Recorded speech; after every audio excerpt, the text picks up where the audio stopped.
ఉన్న బంగారాన్ని విడిపించి ఆ రోజు ఆన్లైన్ రేటుకే మేము కొంటాం. Sharma gold company. నమస్తే, మీరు చూస్తుంది సుమన్ టీవీ. నేను మీ కీర్తి. ఇప్పుడు పితృపక్షాలు నడుస్తున్నాయి కదా, ఈ సమయంలో అనేక రకాల సందేహాలు మనకు వస్తుంటాయి. వాటన్నిటిని నివృత్తి చేయడానికి మనతో పాటు ఉన్నారు ప్రముఖ ఆస్ట్రాలజర్ నందిబట్ల శ్రీహరి శర్మ గురుగారు. నమస్తే గురుగారు. వాగర్థావివ సంపృక్తౌ వాగర్థ ప్రతిపత్తయే జగతః పితరౌ వందే పార్వతీ పరమేశ్వరౌ.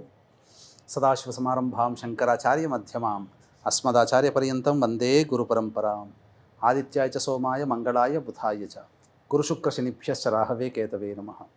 శృంగేరి జగద్గురు పీఠాధిపతులకి, కంచిపీఠాధిపతులకి నమస్కారములు తెలియజేసుకుంటూ కార్యక్రమాన్ని ప్రారంభిద్దాం. గురుగారు, ఈ పితృపక్షాలలో పిండ ప్రదానం చేయాలి అనుకున్న వాళ్ళు ఎటువంటి నియమాలు పాటించాలంటారు? సెప్టెంబర్ 18వ తారీఖు నుంచి అక్టోబర్ 2వ తారీఖు వరకు కూడా పితృపక్షాలు. అంటే ఈ పితృపక్షాలలో ప్రధానంగా దేవతలందరూ కూడా, నరకలోకంలో ఉన్నటువంటి పితృదేవతలైనా స్వర్గలోకంలో ఉన్న పితృదేవతలైనా కానీ తమ వారసులు పెట్టేటువంటి యొక్క పిండ ప్రదానాన్ని, ఆ యొక్క ఫలితాన్ని స్వీకరించడం కోసం ఆ 15 రోజుల్లో వాళ్ళ ఇంటి గుమ్మం దగ్గరనే ఉంటారట. కాబట్టి ప్రత్యేకించి ఏ రోజు కూడా పిండ ప్రదానం చేయాల్సినటువంటి స్థితిలో లేని వాళ్ళు ఏ రోజు చనిపోతారో వాస్తవానికి ఆ తిథి రోజున చెయ్యాలి. మళ్ళీ పితృపక్షాలలో విధిగా మళ్ళీ పిండ ప్రదానం చేయాలి. మార్చిలో మా పలానా వైశాఖ మాసంలో మా వాళ్ళు పోయారు, అప్పుడు పెట్టాము, ఇప్పుడు కూడా పెట్టాలా అని చెప్పి ఆలోచించే వాళ్ళు ఉంటారు. వైశాఖ మాసంలో తండ్రి పోయినా, కార్తీక మాసంలో తల్లి పోయినా ఖచ్చితంగా పితృపక్షాలు వచ్చినప్పుడు మళ్ళీ తిథి రోజున పెట్టాల్సిందే. తండ్రి చనిపోయిన తిథి రోజున పెడితే చాలు, తల్లి తిథి అవసరం లేదు ఇక్కడ. అయితే వీటికంటూ కొన్ని నియమాలు అనేటువంటివి ఉన్నాయమ్మా. ఎటువంటి నియమాలు పాటించాలి అని అంటే, ప్రధానంగా తాను ఏ రోజైతే పిండ ప్రదానం చేస్తున్నాడో, ముఖ్యంగా ఈ పితృపక్షాలలో తండ్రి చనిపోయినటువంటి తిథి రోజున పెట్టడం విశేషం. ఒకవేళ తండ్రి ఏ తిథి నాడు చనిపోయాడో తెలియనటువంటి వాళ్ళకి అమావాస్య, సర్వేషాం అమావాస్య అని అంటారు. పితృ అమావాస్యని, పెత్తరామాస్య అని, పెద్దోళ్ల తిథి అని, మహాలయ అమావాస్య అని, పితృ అమావాస్య అని అనేక రూపాల్లో పిలుచుకుంటుంటాం. అక్టోబర్ 2వ తారీఖు రోజున వచ్చింది అమావాస్య, భాద్రపద అమావాస్య. కాబట్టి ఆ రోజున ఏ రోజున చనిపోయారో, ఏ తిథి రోజున చనిపోయినటువంటి విధంగా తెలియని వాళ్ళు అమావాస్య రోజున, అందరూ కూడా అన్ని రకాలుగా మరణించిన వాళ్ళు ఈ యొక్క అమావాస్య రోజున పెట్టవచ్చు. ఏదైనా కానీ పిండ ప్రదానం చేసే ముందు రోజు సాత్వికమైనటువంటి ఆహారం తీసుకోవాలి. రాత్రిపూట భోజనము చేయకూడదు. ముందు రోజు రాత్రిపూట భోజనం చేయకూడదు, ఉపాహారం చేయాలి. అలాగే పిండ ప్రదానం చేసే ముందు రోజున స్త్రీతో అనగా భార్యతో సంగమం పనికిరాదు. ఇది నియమాన్ని. ఇక తర్వాత మా తండ్రి గారికి తల్లి గారికి ఈరోజు పిండ ప్రదానం చేస్తున్నాను, నీట్గా ఉండాలని చెప్పి చాలామంది క్షౌరం చేయించుకొని గడ్డం గీసుకొని గోళ్ళు కత్తిరించుకుంటారు. ఇవి ఆ రోజున చెయ్యకూడదు. ఖచ్చితంగా పిండ ప్రదానం చేసే రోజున గోళ్ళు, క్షవరము, షేవింగు ఇవి అస్సలు పనికిరావు. ఇక తరువాత ఆ పిండ ప్రదానం చేసే రోజంతా కూడా చాలా ప్రశాంతముగా ఉండాలి. వస్తువుల్ని కింద పడేయడం, శబ్దాలు వచ్చే విధంగా ఇంట్లో ఉండకూడదు. పితృదేవతలకి అటువంటి శబ్దాలు ఉన్నాయంటే కోపమట. కాబట్టి పితృదేవతలు వచ్చేటువంటి పిండ ప్రదానం చేసే రోజున, నువ్వు పలానా రోజున మా పెద్దల కోసం పిండ ప్రదానం చేస్తున్నాను అని అంటేనే చాలు, పితృదేవతలకి తెలిసిపోతుంది. ఆ రోజున ఎంత శ్రద్ధగా పెడుతున్నాడు అని చెప్పి పరీక్షిస్తారు. కాబట్టి శ్రద్ధ అన్నప్పుడు ఏంటంటే, ఆ రోజున భార్య పిల్లల్ని కానీ ఎవరిని కూడా కోపగించుకోకూడదు, అబద్ధం ఆడకూడదు, ఇంటికి వచ్చినటువంటి అభ్యాగతుల్ని ఉత్త చేతులతో పంపకూడదు. ఆ రోజున పిండ ప్రదానం చేసే రోజున ఇక పొద్దున్నే కాలకృత్యాదులు తీర్చుకొని ఆ రోజున ముఖ్యంగా దేవుని పూజ ఇంట్లో చేసుకోవాలి. మొట్టమొదటి ఆచారం ప్రకారం ఇంట్లో ప్రతిరోజు నిత్య దీపారాధన ఉంటుంది కదా. చాలామందికి ఉండేటువంటి సందేహం ఏంటంటే, పిండ ప్రదానం చేస్తున్నాం కాబట్టి ఆ రోజున దేవుడి దీపారాధన చేయకూడదు అని అంటుంటారు. కాబట్టి ఆ రోజున ఉదయాన్నే లేచి, భార్యాభర్తలు ఇద్దరు కూడా ఉదయాన్నే లేచి కాలకృత్యాదులు తీర్చుకొని ప్రతిరోజు ఇంటికి ముందర ముగ్గేస్తుంటారు. కానీ పిండ ప్రదానం చేసే రోజున ముగ్గు వేయకూడదు. అది తదనంతరం ఇంట్లో ఆ పిండ ప్రదానం చేసేటువంటి కర్త ఎవరైతే ఉంటారో ఆ కర్త కోట దగ్గర కూడా దీపారాధన చేయొద్దంట. దీపారాధన చేసుకోవచ్చు, తప్పు లేదు. కానీ ముగ్గు వేయకూడదు, ఇంటి ముందర ముగ్గు వేయకూడదు. ఇక తరువాత ఈ యొక్క చేసేటువంటి వ్యక్తి, పిండ ప్రదానం చేసేటువంటి వ్యక్తి, అది కూడా అలంకరణమే కదా. ఇప్పుడు ఏది ముగ్గు అనేది అలంకరణం పర్టికులర్ గా ఎందుకు అని అంటే, మనం ఇంట్లో దేవతా సంబంధమైనటువంటి పూజాది కార్యక్రమాలు చేస్తున్నప్పుడు ఇంటి ముందర ముగ్గు వేస్తారు. అయితే ప్రతి ఇంటికి కూడా ఆ రోజుల్లో కూడా యతులు, భిక్షగాళ్ళు, అభ్యాగతులు వచ్చి ఆతిథ్యం అడుగుతారు. సన్యాసులు, బ్రహ్మచారులు. అలాగే కొన్ని కుటుంబాలలో ఏంటంటే ఒక్కొక్క నెలవారీ రోజువారీ పద్ధతిన భోజనానికి వచ్చేవాళ్ళు ఉంటారు కదా, అటువంటి వాళ్ళకి సంకేతం ఏంటంటే ముగ్గు వేసాము అని అంటే వాళ్ళ ఇంట్లో ఎటువంటి పితృకార్యాలు చేయట్లేదు, అందరూ మామూలుగానే ఇంట్లోనే ఉంటారు, పితృకార్యం కానీ ముగ్గు వేయలేదు అంటే ఆ ఇంట్లో పితృకార్యం జరుగుతుంది అని లెక్క. అది తెలుసుకొని ఆ ఇంటిని వదిలిపెట్టి పక్కింట్లోకి భిక్షకు వెళ్ళేవాళ్ళు. ఆ విధంగా పితృకార్యాలు ఉన్నప్పుడు ఆ విధంగా సూచన ముగ్గు అనేటువంటిది. కాబట్టి ఆ చేసేటువంటి వ్యక్తి ఇంట్లో నిత్యంగా వాళ్ళ ఇంట్లో చేసుకునేటువంటి నిత్య దీపారాధన, దేవుని పూజ ఇవన్నీ చేసుకొని మధ్యాహ్నం అపరాహ్న సమయంలో ఈ యొక్క పితృకార్యం చేయాలి. అంటే 11:30 నుంచి మధ్యాహ్నం 2:30 వరకు ఉండేటువంటిది అపరాహ్న కాల సమయం. కాబట్టి దక్షిణం వైపు ఫోటో పెట్టి ఎవరైతే చనిపోయి ఉంటారో ఆ ఫోటోకి చక్కగా అలంకరణ చేసి పూలమాల వేసి దీపారాధన, అక్కడ ఒక ఒత్తితో దీపారాధన చేసి అగరబత్తి వెలిగించి వాళ్ళకిష్టమైనటువంటి పదార్థాలని ఈ యొక్క కోడలు వండి పెట్టాలి. ముఖ్యంగా దీపారాధన ఎవరు చేయాలి ఫోటో దగ్గర అనంటే కోడలే చేయాలి. కోడలు చేయకుండా భర్త చేశాడనుకోండి, అంటే కొడుకు చేశాడనుకోండి, ఆ దీపారాధన పనికిరాదు. కోడలు అనగా భార్య అనుమతిస్తేనే పితృదేవతలకి చేయడానికి, అనగా భార్య ఎప్పుడైతే దీపారాధన చేస్తుందో అప్పటి నుంచి పితృకార్యంలో ఉన్నట్టు లెక్క. ఆమె దీపారాధన చేస్తేనే పితృకార్యక్రమాలు పితృదేవతలు స్వీకరిస్తారు భర్త చేసేటువంటిది.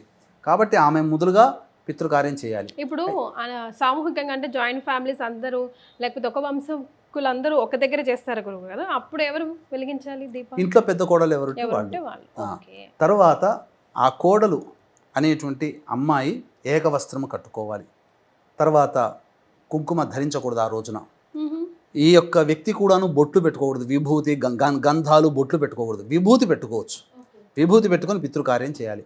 కాబట్టి వీలైతే బ్రాహ్మణుని పిలిపించుకొని బ్రాహ్మణుని ద్వారా ఉపనయన సంస్కారం ఉన్నటువంటి బ్రాహ్మణ, క్షత్రియ, వైశ్య, విశ్వబ్రాహ్మణ, పద్మశాలి ఇటువంటి కుటుంబాల వాళ్ళు అన్నప్రసాదంతో పిండ ప్రదానం చేసి తదనంతరం తర్పణాది కార్యక్రమాలు, తిలలతో తర్పణాది కార్యక్రమాలు చేసి స్వయంపాక దానము, బ్రాహ్మణుడి ఇంట్లో భోజనం చేయడు కాబట్టి స్వయంపాక దానము అనేటువంటిది ఇంట్లో వండుకునేటువంటి వస్తువుల్ని వస్త్రంతో సహా బ్రాహ్మడికి దానం ఇవ్వాలి. ఈ విధంగా చేయాల్సినటువంటి పద్ధతి. కాబట్టి ఈ యజ్ఞోపవీతం ఉన్న కుటుంబాలు అన్నప్రసాదంతో పిండ ప్రదానం ఏ విధంగా చేస్తారో, యజ్ఞోపవీతం లేని ఇతర కులస్తులు బియ్య పిండితో కానీ, గోధుమ పిండితో కానీ, యవల పిండితో కానీ, ఈ యొక్క సంబంధించి మినప పిండితోనైనా ఈ యొక్క పిండ ప్రదానములు జరిపించి ఆ తదనంతరం ఈ తిలతర్పణాది కార్యక్రమాలు జరిపించి స్వయంపాక దానం ఇవ్వడం. అయితే ఇవన్నీ కూడా దక్షిణం దిక్కు వైపు ఫేస్ పెట్టి చేయాలి ఇవన్నీ కూడా. ఓకే, మనం ఓకే రైట్ గురుగారు. మరి ఆ ఫోటో, ఆ దీపం ఎప్పటి వరకు వెలగాలి, ఎప్పటి వరకు ఉంచాలి, సాయంకాలం తీసేయాలా? ఒకవేళ దీపారాధన ఇంకా అవుతుంటే ఏంటి పరిస్థితి? ఉండనియండి, ఆ రోజంతా ఉండవచ్చు దీపారాధన. ఫోటో సాయంకాలమే తీయాలి, లైట్లు వేయకముందే, ఆ రోజంతా ఉండవచ్చు, ఆ రోజంతా కూడా తప్పులేదు. ఓకే గురుగారు, అలాగే ఇప్పుడు దుర్మరణం పాలైన వాళ్ళకి కానీ లేదంటే వీరమరణం పొందిన వాళ్ళకి కానీ ఏ టైంలో ఇస్తే మంచిదంటారు? వీరమరణం అని అంటే జవాన్లు, సైనికులు, పోలీస్ డిపార్ట్మెంట్ డ్యూటీలో ఉండే డిపార్ట్మెంట్లో ఉన్న వాళ్ళు, అలాగే సంఘం తరపున పోరాడి చనిపోయిన వాళ్ళు. ఇప్పుడు ఉదాహరణకి తెలంగాణ ఉద్యమం ద్వారా ఎంతోమంది చనిపోయి ఉన్నారు. వాళ్ళందరూ వీరమరణం పొందిన వాళ్ళే, అంటే సంఘానికి పనికొచ్చేటువంటిది. ఇటువంటి వాళ్ళు వీరమరణం అని అంటారు. దేశం తరపున యుద్ధంలో పాల్గొంటారు సైనికులు, నేవీ, ఎయిర్ ఫోర్సు, అలాగే సంబంధించినటువంటి ఇతరత్రా ఉన్నటువంటి వాళ్ళ మిలిటరీ వ్యవస్థ. వాళ్ళందరూ కూడా ఎటువంటి రోజున చేయాలంటే ద్వాదశి తిథి రోజున చేయాలి. ద్వాదశి తిథి రోజున వీరమరణం పొందినటువంటి జవాన్లకి. అలాగే దుర్మరణం అంటే road accident, fire accident, suicide attempt, నదిలో బావిలో పడి చనిపోవడం, ఇంట్లోంచి వెళ్ళిపోవడం, లివర్ ఫెయిల్యూరే, కిడ్నీ ఫెయిల్యూరే, క్యాన్సర్తో చనిపోవడము, 60 సంవత్సరాల లోపల ఏ విధంగా చనిపోయినా, పెళ్లి కాకుండా చనిపోయినా, అలాగే కరోనాలతో చనిపోయినా, పిండ ప్రదానాలు ఆ కుటుంబంలో చేయకపోయినా, ఇవన్నీ పితృశాపాలని అంటారు, పితృదోషాలని అంటారు. కాబట్టి ఇట్టి దుర్మరణం పాలైన వ్యక్తులకి సంబంధించి ఘట చతుర్దశి అని అంటారు. అంటే అమావాస్య ముందు వచ్చేటువంటి చతుర్దశి తిథి రోజున ఈ యొక్క పిండ ప్రదానం దుర్మరణం పాలైన వ్యక్తులకి చేయాలి. దీన్ని దృష్టిలో పెట్టుకునే ఈ యొక్క తండ్రి వైపు 7 తరాలు, తల్లి వైపు 4 తరాల్లో దుర్మరణం పాలైన వ్యక్తులకి సంబంధించి ఆత్మ మోక్ష ప్రాప్తి కోసమే పితృదోష నివారణ కార్యక్రమాలు అనేటువంటి మన పీఠం ఆధ్వర్యంలో ఈ నెల 30వ తారీఖు రోజున మఖానక్షత్రం, పితృనక్షత్రము మఖానక్షత్రము త్రయోదశి కలిసినటువంటి తిథి రోజున ఈ యొక్క పితృదోష నివారణ కార్యక్రమాలు అనేటువంటివి మన పీఠం ఆధ్వర్యంలో చేయించడం జరుగుతుంది. రాలేని వాళ్ళ కోసం బ్రాహ్మణుని కర్తగా పెట్టి చేయించడం జరుగుతుంది. కాబట్టి సశాస్త్రీయముగా విధి విధానముగా మంత్రపూర్వకముగా చేయిస్తున్నటువంటి కార్యక్రమంలో పాల్గొనదలిచిన వాళ్ళు కార్యక్రమ తదనంతరం కాంటాక్ట్ చేసి పూర్తి వివరాలు తెలుసుకోవచ్చు. గురుగారు, విదేశీలో ఉన్న మన వాళ్ళ గురించి ఏం చెప్తారు? విదేశాల్లో ఉన్నటువంటి వాళ్ళకి ఏంటంటేనమ్మా, విదేశము భోగభూమి, కర్మభూమి మన భారతదేశం. కాబట్టి విదేశంలో ఉన్నవాళ్ళు, అనారోగ్యంతో ఉండి బెడ్ రిడన్ అయిపోయిండి చేయలేని వాళ్ళు, అలాగే ఏదైనా బిజీ స్కెడ్యూల్లో ఉండి రాలేని వాళ్ళు పిండ ప్రదానం ఖచ్చితంగా చేయాలి. మరి ఎలా చేయాలి? బ్రాహ్మణుని అనగా ఆడపిల్లలు ఉన్నవాళ్ళు, కొడుకులు ఉండరు, ఆడపిల్లలే ఉంటారు, మళ్ళీ తల్లిదండ్రులకు పెట్టాలి కదా, మరి అల్లుళ్ళు చేయలేరు. కాబట్టి అటువంటి వాళ్ళు ఈ యొక్క బ్రాహ్మణుని కర్తగా పెట్టి పిండ ప్రదాన కార్యక్రమం అనేటువంటిది చేయించుకోవాలి. అందుకని దీన్ని దృష్టిలో పెట్టుకొని ఇటువంటి విదేశాల్లో ఉన్నవాళ్ళు, బెడ్ రిడన్ అయిన వాళ్ళు, అనారోగ్య పరిస్థితులు ఉన్నవాళ్ళు, బిజీ స్కెడ్యూల్ ఉన్నవాళ్ళు, ఆడపిల్లలు తమ తల్లిదండ్రులు, ఎందుకంటే పెళ్లి చేసుకున్న తర్వాత అత్తమామల కోసమే ఉంటారు తప్ప వాళ్ళకి అది ఎందుకంటే కన్యాదానం చేసేసారు, మరి తల్లిదండ్రులకు ఎవరు చేయాలి? ఆ బాధ కూడా ఆడపిల్లలకు చాలామందికి ఉంటుంది. అటువంటి వాళ్ళ కోసమే మన పీఠం ఆధ్వర్యంలో ఈ అక్టోబర్ 2వ తారీఖు రోజున సర్వేషాం అమావాస్య, భాద్రపద పితృ అమావాస్య రోజున పిండ ప్రదాన కార్యక్రమం అనేటువంటిది సశాస్త్రీయంగా జరిపించడం జరుగుతుంది. తల్లి వైపు 3 తరాలు, తండ్రి వైపు 3 తరాల్లో ఉన్నటువంటి వాళ్ళవి పేర్లతో ఈ యొక్క పిండ ప్రదాన కార్యక్రమం సశాస్త్రీయంగా జరుగుతుంది. అతి సామాన్య మానవుడు కూడా పాల్గొనే విధంగా ఈ కార్యక్రమ రూపకల్పన చేయడం జరిగింది. అలాగే ఈ యొక్క కార్యక్రమం అంతా కూడాను మనం వీడియో తీసి లింక్ పంపించడం జరుగుతుంది. కాబట్టి పిండ ప్రదానం చేయదలుచుకున్నటువంటి వ్యక్తులు బ్రాహ్మణుని కర్తగా పెట్టి పిండ ప్రదానం అమావాస్య రోజున అనగా అక్టోబర్ 2వ తారీఖు రోజున చేయదలిచినటువంటి వ్యక్తులు ఈ కార్యక్రమ తదనంతరం కాంటాక్ట్ చేసి పూర్తి వివరాలు తెలుసుకోవచ్చు. గురుగారు, అమావాస్య గ్రహణం వస్తుంది, మరి ఆ రోజు కూడా చేయొచ్చా? చేస్తే ఏమైనా స్పెషల్ నియమాలు ఏమైనా పాటించవలసిన అవసరం ఉంటుందంటారా? ఇక్కడ చాలా మంచి ప్రశ్న. చాలామందికి ఉండేటువంటి సందేహము, అమావాస్య రోజునే గ్రహణం వస్తుంది. విచిత్రంగా చూసినట్లయితే ఈ భాద్రపద మాసంలో ఒకే నెలలో 2 గ్రహణాలు వచ్చాయి. ఒకటి భాద్రపద పౌర్ణమి, 2 భాద్రపద అమావాస్య. అంటే ఈ పితృపక్షాలు గ్రహణంతో ప్రారంభమై గ్రహణంతో ఎండ్ అవుతున్నాయి. కాబట్టి చాలా భవిష్యత్తులో ఈ యొక్క గ్రహణ తదనంతరం అనేకమైనటువంటి ఇబ్బందికర పరిస్థితుల్లో ప్రపంచవ్యాప్తంగా మనం చూస్తాం. ముఖ్యంగా మన తెలుగు వాళ్ళు ఉన్నటువంటి ఏరియా ఎక్కడ అంటే అమెరికాలో ఉన్నారు. ఈ అమెరికాలో చంద్రగ్రహణం కనిపించింది, సూర్యగ్రహణం కనిపించింది. అమెరికాలో ఉన్నవాళ్ళు గ్రహణ ప్రభావానికి సంబంధించినటువంటిది ఉంటుంది కాబట్టి గ్రహణం తర్వాత మాత్రమే శ్రాద్ధ కార్యక్రమాలు చేయాలి. కాబట్టి అయితే ఇటువంటి వాళ్ళు విదేశాల్లో ఉండి ఈ గ్రహణం కనబడుతున్నటువంటి, మన భారతదేశంలో అయితే గ్రహణం కనిపించదు కాబట్టి మనము అటువంటి నియమాలు ఏం పాటించిన అవసరం లేదు. యథావిధిగా గ్రహణం విదేశాల్లో ఉంటుంది, మన దేశంలో లేదు కాబట్టి యథావిధిగా పిండ ప్రదాన కార్యక్రమం అక్టోబర్ 2వ తారీఖు రోజున చేసుకోవచ్చు. కానీ ఈ యొక్క గ్రహణం అనేటువంటిది అమెరికా ప్రాంతంలో నివసిస్తున్నటువంటి అందరికీ కూడా వర్తించుతుంది. కాబట్టి అమెరికాలో మన తెలుగు వాళ్ళు ఎక్కువగా ఉన్నారు కాబట్టి అటువంటి వాళ్ళు ఆ రోజున గ్రహణం అనేటువంటిది సందర్భంగా అక్కడ చేసుకోలేరు. కాబట్టి వాళ్ళ తరపున ఇక్కడ మన పీఠం ఆధ్వర్యంలో అక్టోబర్ 2వ తారీఖు రోజున గ్రహణంతో సంబంధం లేకుండా పిండ ప్రదాన కార్యక్రమం ఇక్కడ చేయిస్తున్నాం అక్టోబర్ 2వ తారీఖు రోజున. కాబట్టి అమెరికాలో స్థిరపడ్డ వాళ్ళందరూ కూడా ఈ కార్యక్రమాన్ని చూసినట్లయితే మీ వాళ్ళకి తెలియచేయండి. మీ తరపున ఇక్కడ హైదరాబాద్లో ఉండి చక్కగా ఈ కార్యక్రమాన్ని చేయించడం జరుగుతుంది. అవకాశం ఉన్న వాళ్ళు కార్యక్రమ తదనంతరం కాంటాక్ట్ చేసి పూర్తి వివరాలు తెలుసుకోవచ్చు. రైట్ గురుగారు, ఇకపోతే పెళ్ళిళ్ళైన ఇళ్లలో కానీ లేకపోతే ప్రెగ్నెంట్ అయిన వాళ్ళ అమ్మాయి ఉంటే కనుక ఎటువంటి నియమాలైనా పాటించాలా ఈ 15 రోజులు? లేకపోతే వాళ్ళ ఇంట్లో అట్లీస్ట్ ఈ కార్యక్రమం చేసేటప్పుడు ఇక్కడ గమనించాల్సిన అంశం ఏంటంటే చాలామందికి ఉండేటువంటి సందేహమైన, ఇప్పుడు ఎందుకంటే మొన్ననే శ్రావణ మాసం అయిపోయింది కదా, ఈ శ్రావణ మాసంలో పెళ్ళిళ్ళైన వాళ్ళు ఉన్నారు. ఈ భాద్రపద మాసం అయిన తర్వాత ఆశ్వీజ మాసంలో పెళ్ళిళ్ళు పెట్టుకునే వాళ్ళు ఉన్నారు, కార్తీక మాసంలో పెళ్ళిళ్ళు పెట్టుకునే వాళ్ళు ఉన్నారు, మార్గశిర మాసంలో పెళ్ళిళ్ళు పెట్టుకునే వాళ్ళు ఉన్నారు. కాబట్టి ఇంట్లో శుభకార్యం జరిగిన 6 నెలల వరకు కూడా ఎటువంటి కార్యక్రమం చేయకూడదని మనకు శాస్త్రం ఉంది. అయితే దీన్ని దృష్టిలో పెట్టుకుని చాలామంది పిండ ప్రదాన కార్యక్రమాన్ని ఎగేస్తున్నారు, ఎగవేత చేస్తున్నారు, చెయ్యట్లేదు, ఇది ఒక సాకుగా చెప్పి. కానీ శాస్త్రం ఏం చెప్పబడి ఉందనంటే ఎన్ని తుఫాను వచ్చినా ఎన్ని ఇబ్బందులు వచ్చినా పిండ ప్రదానం మాత్రం ఆపకూడదు. అయితే వివాహమైన ఇంట్లో 6 నెలల వరకు శుభకార్యం గృహప్రవేశం అయ్యి లేదా వివాహమయ్యి ఉపనయనమైనటువంటి కుటుంబాలలో 6 నెలల వరకు శుభకార్యాలు చేసుంటారు. కాబట్టి 6 నెలల వరకు ఇంట్లో పిండ ప్రదాన కార్యక్రమం చేసుకోకూడదు. కానీ నదీ తీరంలోనైనా సముద్ర తీరంలోనైనా కానీ వెళ్ళి ఈ యొక్క పిండ ప్రదాన కార్యక్రమం అనేటువంటిది చేసుకోవాలి. తండ్రి చేయాల్సిందే, ఆపకూడదు. ఎందుకనంటే పితృదేవత ఆగ్రహం కలిగిందనంటే ముక్కు పచ్చలారని వయసులో చక్కగా పెళ్లి చేసుకుంటున్నారు ఇప్పుడు అందరు కూడా అంతే అందుక ప్రధానంగా. కానీ వాళ్ళ భవిష్యత్తు పితృదేవతల మీద ఆధారపడి ఉంటుంది. భవిష్యత్తు అంటే ఏంటి? మన సంతానమే మన భవిష్యత్తు. కాబట్టి సంతానం కోసం ఎదురు చూసేటువంటి వ్యక్తులకి ఆ పితృదేవత ఆగ్రహం కలగడం వల్ల సంతానం కలగదు. కానీ చాలామంది ఏం చెప్తున్నారంటే ఒక అపోహ సృష్టిస్తున్నారు. ఏంటనంటే ఈ వీడియో చూసినటువంటి వాళ్ళైనా కానీ కనీసం స్పందించండి. మీ ఇంట్లో కనుక శుభకార్యం జరిగి ఉండి అంటే ఇల్లు కట్టుకొని గృహప్రవేశం చేసుకుంటారు, వివాహం అయి ఉంటుంది మీ కుటుంబంలో పిల్లలకి, లేదా ఉపనయన సంస్కారం అయి ఉంటుంది. ఈ 6 నెలల లోపల ఈ యొక్క భాద్రపద మాసం వస్తుంది కాబట్టి భాద్రపద మాసం అనే కాదమ్మా, తండ్రి పితృతిథి తల్లి పితృతిథి వచ్చినా ఖచ్చితంగా ఇంట్లో చేయక, ఎందుకు 6 నెలల వరకు ఇంట్లో చేయకూడదు. కానీ నదీ తీరంలో కానీ లేదా ఇంకెక్కడైనా కానీ ఈ యొక్క కార్యక్రమాలు చేసేటువంటి ఇళ్లల్లో మీరు చేసుకోవచ్చు. అలాగే మీరు ఇంకొకటి చెప్పారమ్మా, ఏంటనంటే భార్య గర్భవతిగా ఉన్నా లేదా కోడలు గర్భవతిగా ఉన్నా చేసుకోవచ్చు అని అంటారు. ఇక్కడ గమనించాల్సిందంటే కర్త ఎవరు? తండ్రి.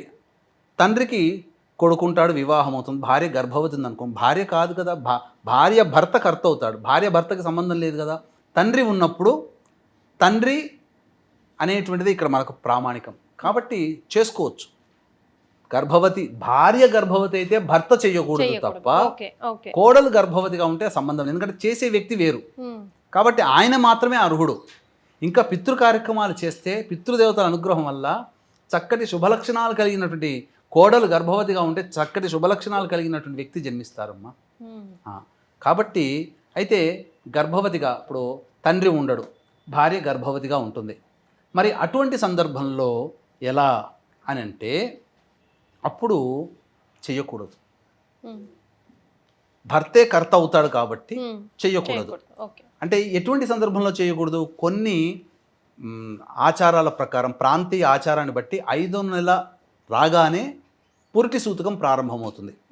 కొన్ని ప్రదేశాలలో 6 నిండిపోయి 7 నెల రాగానే పురిటి సూతకం ప్రారంభమవుతుంది. కాబట్టి మీ విచక్షణని అనుసరించి 4 నుండి 5వ నెల రాగానే కొన్ని కుటుంబాలలో, 6 నుండి 7వ నెల రాగానే కొన్ని కుటుంబాలలో పురిటి సూతకం ప్రారంభమవుతుంది. కాబట్టి ఈ లోపల ఉన్నవాళ్ళు చేసుకోవచ్చు, పిండ ప్రదానం చేసుకోవచ్చు. ఒకవేళ మీకు ఏదైనా శంక ఉండి మామ చేసేటువంటిది మామ, కొడుకు కోడలు ఉంటారు, కోడలు గర్భవతిగా ఉంటుంది. ఈ గర్భవతిగా ఉన్నప్పుడు ఎందుకులే చేయకూడదు అన్నారు కదా, కొంతమంది చేయొచ్చు అంటున్నారు, చేయకూడదు అంటున్నారు. మరి ఏంటి దీని పరిస్థితి, దీనికి ఏంటి ప్రత్యామ్నాయం అన్నప్పుడు బ్రాహ్మణుని కర్తగా పెట్టి చేయించుకోవచ్చు.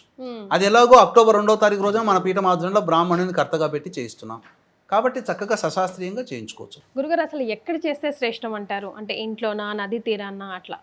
ఈ యొక్క పిండ ప్రధాన కార్యక్రమాలన్నీ కూడాను ఇంట్లో చేసుకుంటే చాలా మంచిదమ్మా. కానీ ఈ రోజున ఇంట్లో చేయాలనంటే కోడలు మళ్ళీ శుచిగా ఉండాలి, ఇవన్నీ నియమాలు పాటించుకోవాలి. ఎక్కడో చోట ఆశ్రమంలో చేస్తే బాగుంటుంది, నదీ తీరంలో చేస్తే బాగుంటుంది. నదీ పని కట్టుకొని దీనికోసం నదీ తీరం దగ్గరికి వెళ్ళాల్సిన అవసరం లేదు. ఎప్పుడైనా కానీ పితృదేవతలు ఎట్లాంటి వారంటే తన కొడుకు అనగా తన వారసుడు ఈ యొక్క